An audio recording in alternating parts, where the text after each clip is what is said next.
When I was eating, I used fries to spell out a help message. I thought the waitress would see it and help me, but she did not notice at all. She even took the plate away. I quickly told her to wait, but Tony suddenly grabbed my hand and warned me not to think about running away. The waitress thought I was trying to order food, so she asked what I wanted to eat.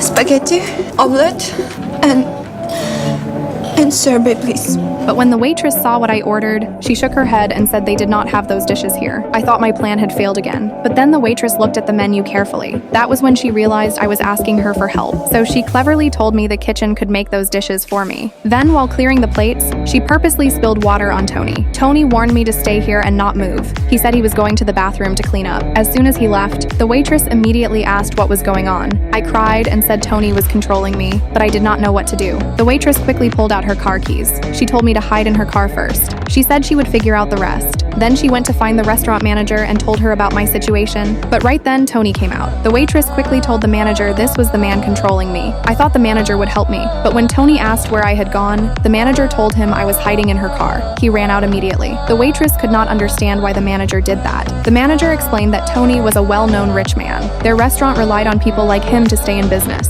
Meanwhile, Tony quickly found me. He banged on the car window. I was terrified. I started the car to try to escape, but Tony lifted the hood with his bare hands. Then he tore out the wires and kept pounding on the window, threatening me to get out. Just then, the waitress ran over, holding a bottle of wine. She apologized to Tony for what had happened. Then she told me to get out of her car. I got out and handed the keys back to her. I thought she would be scared of Tony's power, but the waitress had already come up with a plan. The next second, a crowd of reporters surrounded us. She knew a rich man like Tony was most afraid of exposure, so Tony had no choice but to give up on me. In the end, that was how I was finally saved.